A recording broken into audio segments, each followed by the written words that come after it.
Hello, hello, everyone. Happy Motivational Monday. My name is Kira. I am your host, and today's session is a really exciting session. This is our last week of our sleep and hydration month. Look at Angela drinking his water. We love it. Cheers to you all. If you don't have your water beside you, I would highly suggest having your water beside you. If you didn't get good sleep last night, maybe we'll inspire you to get better sleep tonight.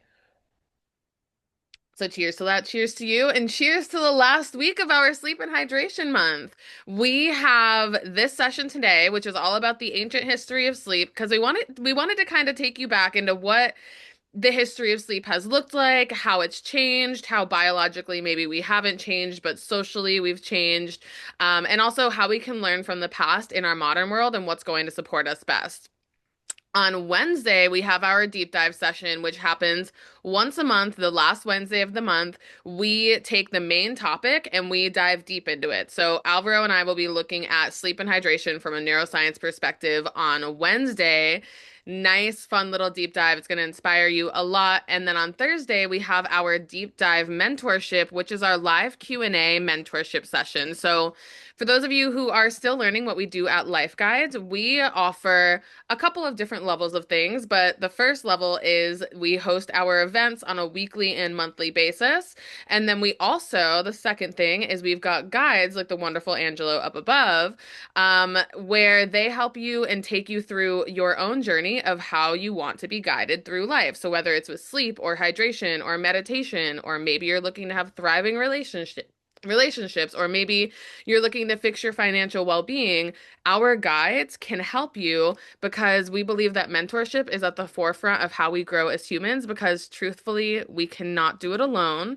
And one of my favorite quotes, I don't know if I've said it on Motivational Monday before, but one of my favorite quotes is this: If you want to go fast, go alone.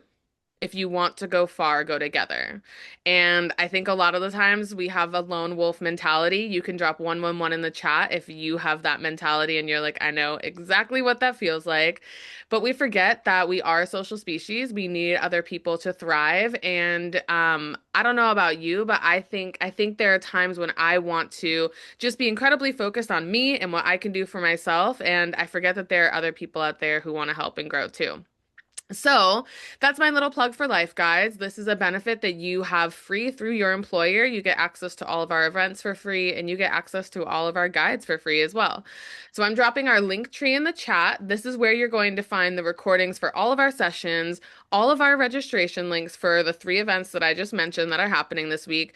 And then I also added a new link in there for our Connect Learning Hub. So our Connect Learning Hub is where all of access to all of our resources, worksheets, employee toolkits, so many other more resources are there for you if you want to go on a self-guided journey or if you want to bring the resources to your guide and be like, this is exactly where I want to start.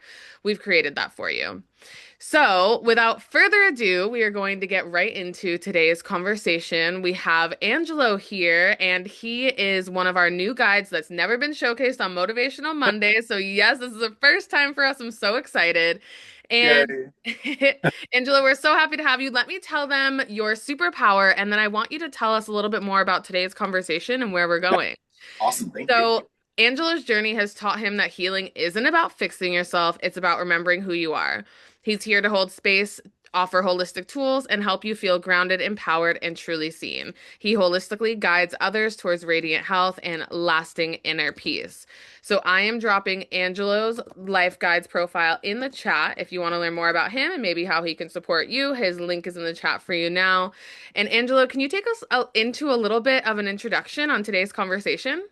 Yes. Thank you so much for having me on this awesome presentation. I love this topic, especially since I've been studying health and wellness, and as a certified health and nutrition life coach, this feels like it's really up my alley. I also love taking naps, similar to how ancient people did in the past. So this kind of, I feel like I already live a kind of ancient lifestyle. But yeah, I mean, the takeaway that I kind of got, to start off with is that throughout human history, we've always followed the sun and the stars for survival. And so it allowed ancient people to be more in sync with their circadian rhythms. And so, but yet now with screen time being so normalized and ubiquitous, it's hard for us, I think, modern humans to be in sync with the sun and going to sleep at night with, having screens late at night and not having wind down rituals. And so it's really fascinating how I think that we can learn from our ancient people and ancestors in the way that they lived and just kind of sync more with nature. And I found that getting out in nature for me really helps me get my mind off of things. Like if I was ruminating on something,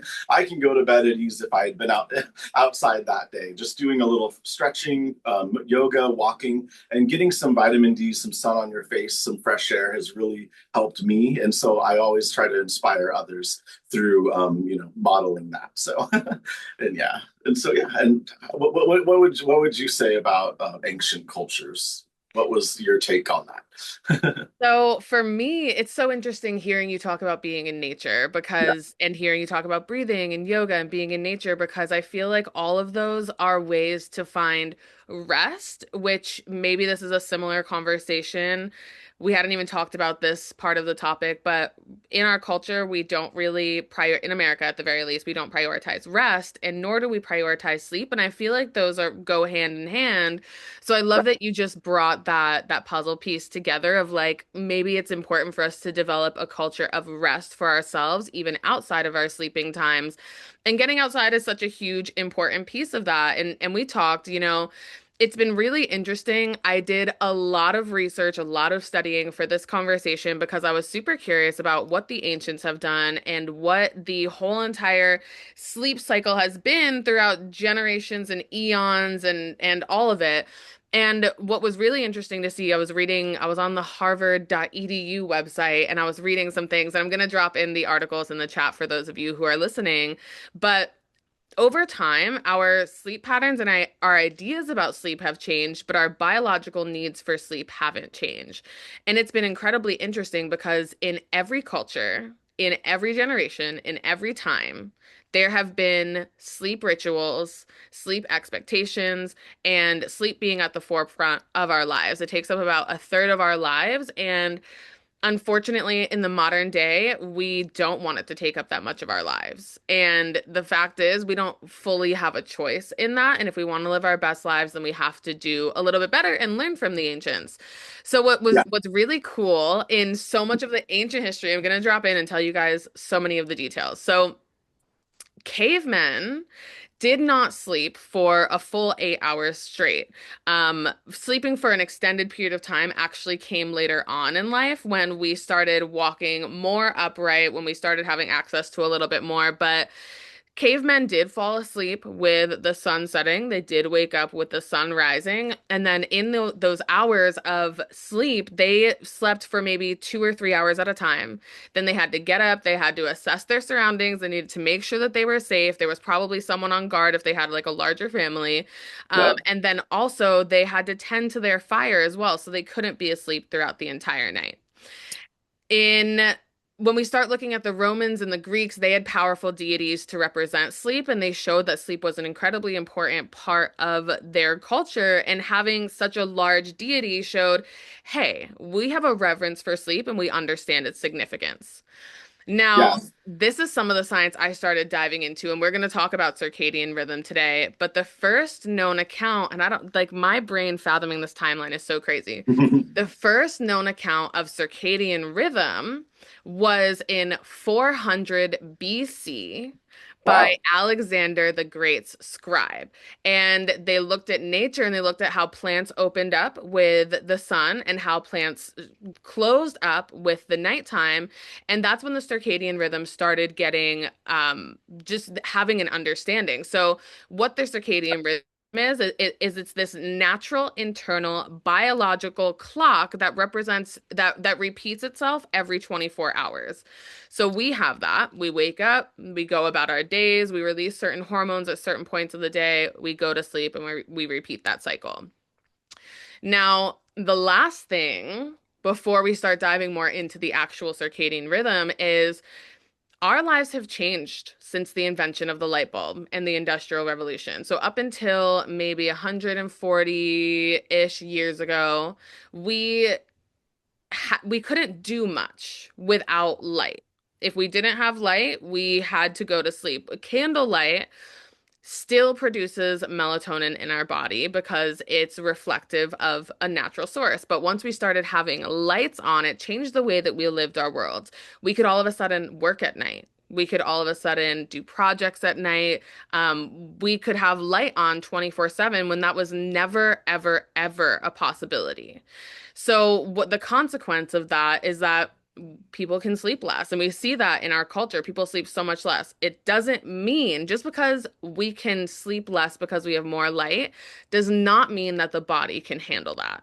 And what happens is that we have a decrease in performance over the waking day. Our emotions are much more erratic. We have mental fog. We're tired during the day. We rely on energy drinks and coffees and all these other things that are not fully the best for us. And this is one of the Harvard teachers gave this example that really opened my eyes.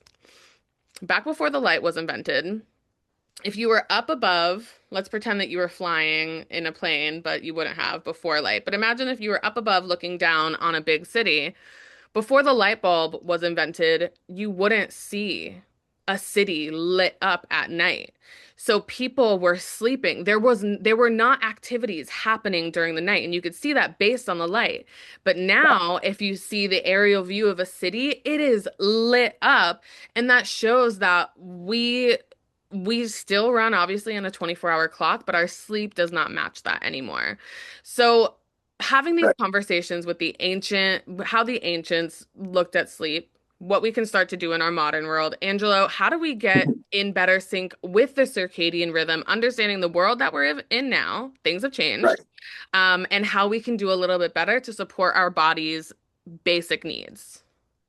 Yeah, that's a great question. Yeah, and I love all that info that you mentioned there. And yeah, it's so true. Like the ancients lived so differently than we do now with the advent of electricity. And I know we're going to touch on that a little bit more in a minute. But yes, because I did a lot of research on that. But yes, with this circadian rhythm, getting morning sunlight really helps us sync with our own circadian rhythm. And it's not like there's one circadian rhythm. I know there's like an average you should be aiming for, but everyone has their own. And that's what's really unique is some people are night owls, some people are early birds, and some people, I think they call them bears, where they get most of their work done from 11 to 2 p.m. And so 11 a.m. to 2 p.m. So you might fall within any of those kind of ranges. It's all spectrum. And so what's really great is this talk is helping you see this not about rigid schedules or pushing your body to do a certain wake up routine. It should be more about feeling it out and really just using intuition to kind of guide you, similar to how the ancients did. And so, really, what it is getting that vitamin D from the sun in the day, because that sets you up to have that melatonin release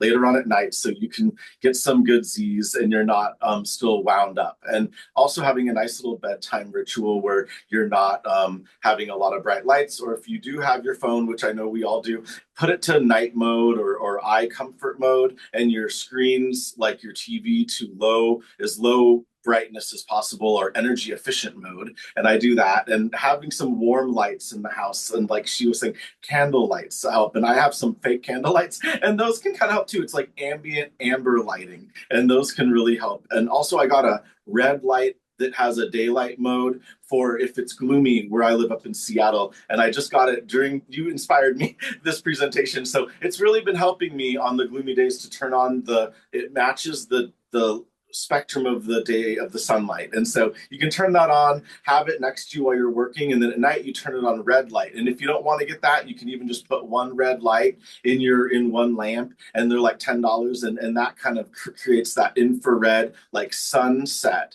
And so watching sunsets also helps. It tells your mind it's time to go to bed. And watching the sun rise, if you can, if you're up that early, also is good. Or even a couple hours after the sunrise, it signals to your brain, hey, it's time to wake up. And that's when you get a boost of cortisol in the morning, which is good. But you don't want the cortisol at night. And so that's why you want the vitamin D, so you get a little melatonin to shut down the production of cortisol at night. So yeah, so those are some ways. And then yeah, and the ancients did this naturally. Yeah. Exactly. Yes. I know. We had, and Mhm. this is the thing too. It really is. And I love that you're talking about a red light. I love that you're talking about being in gloomier Seattle and being like, you know what? I got to get my vitamin D during the day. Yeah. Because it's true, and we have to think like we live in these little boxes, right? Whether it's Yeah. a little box or a big box, we basically live in these Yeah. boxes that protect us from all of the elements, which is great. But I think it also has disconnected us from our natural biological needs. Yeah. And it's so interesting. I'm very curious. For those of you who feel any of these on a regular-ish basis, drop 222 in the chat. Are you anxious? Are you sad? Are you depressed? Are you stressed? Are you ruminating? Are you um noticing that you're not necessarily the happiest? Are you thinking, wow, back in the day I used to be this way and now I'm like this? A lot of that, and I ask you these questions because we tend to personalize our deficiencies and we think that they're deficiencies that we have inherently and that it's how we are and there's nothing to change about it, but we have a lot of deficiencies because we don't necessarily work the way that we're supposed to in nature. So I ask those questions because I want you to start thinking, oh, if I'm stressed out, maybe I'm not a stress person. Yes, there are more highly neurotic people, but if I'm stressed out on a regular basis, do I need more sleep? Do I need to get outside more? Do I need to drink more water? And realizing that we've got very simple solutions that'll help us be more of who we naturally are and not personalize these challenges as well. So I want to talk a little bit about healthy rhythms. Some of this obviously is repeated information. You're going to hear it from every person ever that talks about sleep. But what I learned, I've been on my sleep routine for about a year, really, really, really focusing on it. And I learned that it's not about how you wake up that determines your sleep routines. It's really about how you prepare in the nighttime. So ideally, if you start looking at like health and wellness professionals, they say it's ideal to go to sleep before 10 p.m. But you also have to realize like what is your lifestyle, what does it allow for, and what are your priorities too. For me, that's relatively easy to do.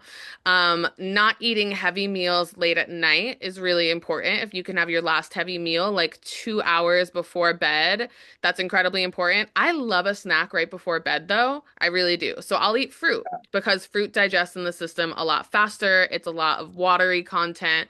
So I'm not having a heavy meal, but I love my cutie little snack. Yeah. Um, I Me would too. say, good, I know, right? We love our, both Like a Angelo half and an I, we love our hour. snacks and we love our Yeah. naps. We love it.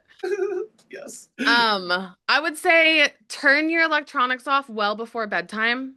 Give Yes. yourself the ability to like read a book, play Sudoku on like a physical Sudoku book. Mine is on the other side of the room, but I have one because I was in a winter storm this weekend. Um, give so here are a couple of other statistics. Your time to fall asleep, your latency between when you lay down and when you actually fall asleep, ideally it is less than 20 minutes. If it is more than 20 minutes, then there's something off in your routine and it's very important for you to start optimizing. So if you're laying in bed for an hour awake, it's probably better to get up, read a book, chill, and then try to get back into bed. Another great way to boost your circadian rhythm is to have a rhythm, right? Wake up around a similar time, go to bed around a similar time. Not all of our lives allow for that, but these are just tips Yeah. and tricks. And then also get sunlight exposure in the mornings and in the evenings, like Angelo said. It's one of the reasons why I love having dogs because I have to be out in the morning and I have to be out at night. And I feel my body as soon as I'm out at nighttime. My body's like, oh, it's almost time for bed. You can hear them shaking around. So as we're talking more about circadian rhythm, different tips and tricks that we can do, Angelo, what Mhm. role does magnesium and sunlight exposure and vitamin D play in all of this as well?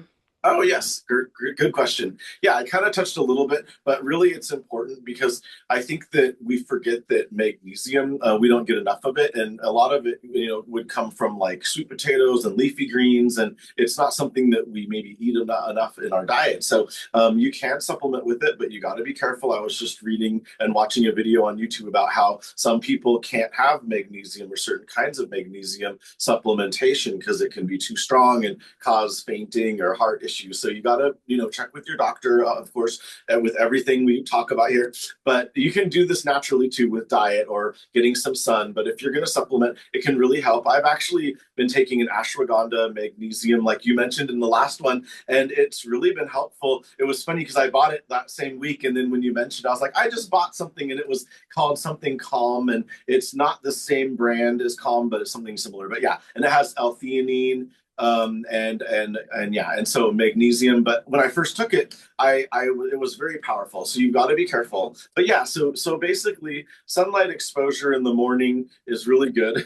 It gives that vitamin D that you really need, and it helps with serotonin, also melatonin serotonin balance. So you need that, in order to have the melatonin later on. And just having sun, even if it's a cloudy day, you can go out and get the sun through the clouds. People don't know that you can actually get a little bit of vitamin D through the clouds. Maybe not very much, maybe just a minimal amount, but it still helps signal to your brain, hey, it's daytime. Because, like she said, we don't want to be indoors all the time. We are in these little boxes if you think about it, which is kind of sad. And so, but we need it to stay alive and healthy and survive. So yes, and so that really is important to have magnesium and vitamin D naturally. But you can supplement with vitamin D as well. Just be careful with that. Some people say not to do too high a dose, and then I've heard some people say you can go really high. But I think you should always just check with your doctor. But I think vitamin D is really important because people don't realize that that helps with your mood and keeps you feeling stable throughout the year. And we often fluctuate with our vitamin D levels, and we don't know. And so if you can kind of like get daily sunlight, then you'll know, hey, I'm getting at least this baseline of vitamin D every day. That can definitely help. Absolutely. And I dropped the two supplements that I take. Now, the magnesium supplement that I just dropped in the chat, it's from a company called BioOptimizers. It has 7 active forms of magnesium. Each form of magnesium does a different thing. Yeah, I've used it. I know a lot of people and friends and family who have used it, and they've had incredible results. I'm not affiliated with them in any way. It's just what I use. And yeah, then the vitamin D supplement I just added into my routine about, I don't know, a couple of days ago. I've been noticing differences in a lot of things, but I added in a couple of things so that when I don't have a personal story with, I just know that in the health and wellness professionals that I follow and listen to, magnesium and vitamin D are two of the most important things that every person on this planet is deficient in and that every person on this planet needs. Once you start getting into some deeper layers, then we start getting into the fact that everyone is biodiverse and bio different, but these are the two things that our body naturally needs. So, if you're looking for a product and you don't like looking through Google and being like, which one is great, those are two that I would suggest.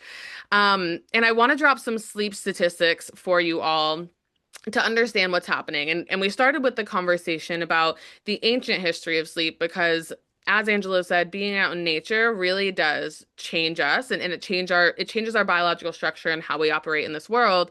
And that's what the ancients knew. And we're just really unfortunately removed from that, right? yeah. So, in general, adults need 7 to 8 hours of sleep. The science is still confirming this. Women typically need more sleep than that, and we'll talk about that in March when we have our Women's Wellbeing Month. Now, listen to this. 40% of Americans don't sleep more than 7 hours. Drop Wow. 333 if that's you. Wow. 30% of Americans sleep less than 6 hours per night. You can drop 444 in the chat if that's you. So that's 70% of Americans are getting significantly less sleep than they would need.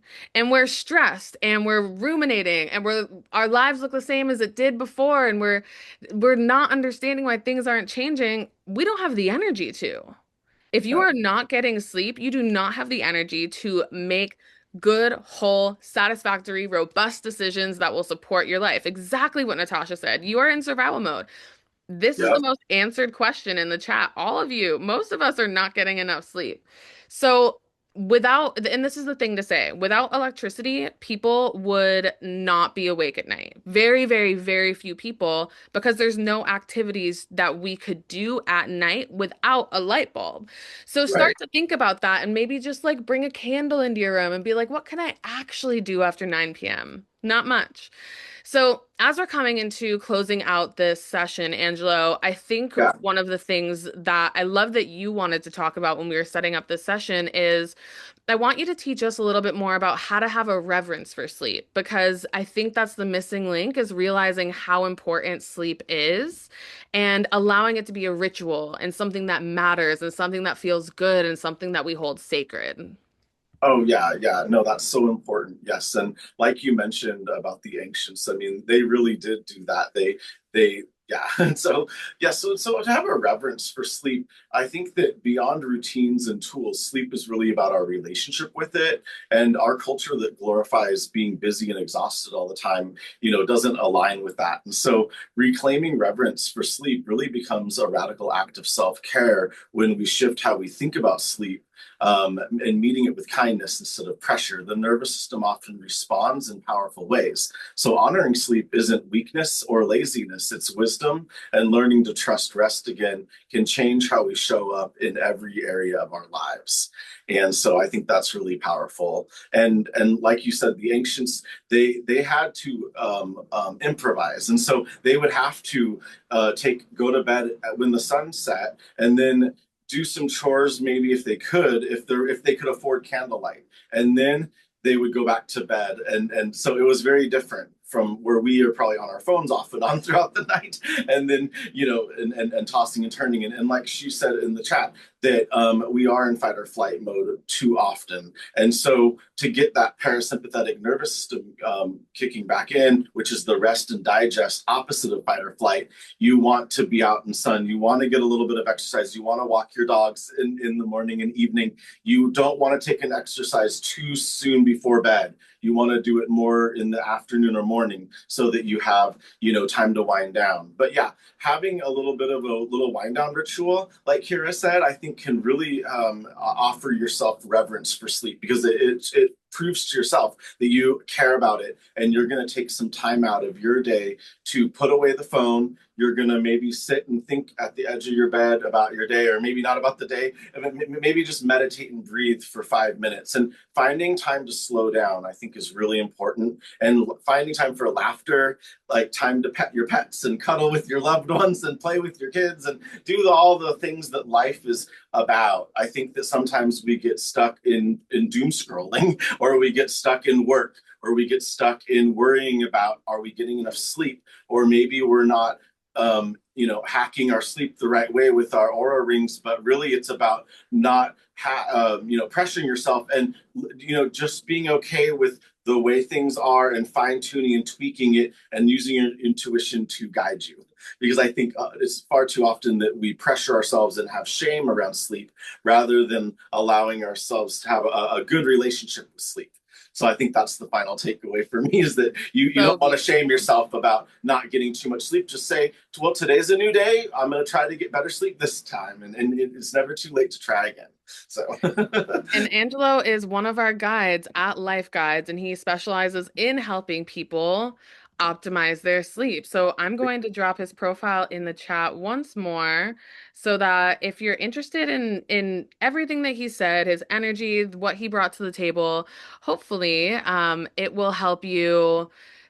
He can help you on your journey and help you grow. And we've got one question in the Q&A box. Um, it says, is it better to take magnesium at night or in the morning? If you look at the company that ooh, I recommended, they have a whole magnesium is a whole conversation. We could talk for 30 minutes on it, but let me like break it down really quick. Magnesium does not build up reservations in the body. You need to replenish your magnesium every 24 hours. So the magnesium company that I suggested, they have a magnesium loading schedule, and you do morning, afternoon, and night. You take the most at night, but magnesium helps you in all levels. of your day. So I hope that answers your question. And the final notes that we have is, sleep is a non-negotiable. I think Angelo said so many great things that I don't even have to say much more, but it's a non-negotiable, and we have changed socially, but not biologically. So we have to remember our origins and what it means to be a human being. And he said we don't have to doom scroll, and it came into my mind as well as like we don't have to doom do, right? Mm. We don't have to be so productive 24/7. Life is meant for enjoyment as well and for rest and peace. So we Yeah. hope that you find that in your lives. And we hope that these conversations are inspiring you to go back to the basics and realize, hey, maybe it's not you, maybe you're just sleepy, or hey, maybe it's not you, maybe you're just dehydrated. So thank you all so much for being here. This has been a phenomenal conversation. There's a survey that pops up at the end. Please give us your feedback. It is always helpful. All the information goes to Angelo if you leave him any love letters. And thank you so much for having us. We hope you have a beautiful Monday. We will see you on Wednesday for the deep dive and the deep dive mentorship. I'm dropping the link in the chat for you all to register for that. And then the last thing I'm going to do is drop that Harvard sleep, ancient sleep session for you in the chat.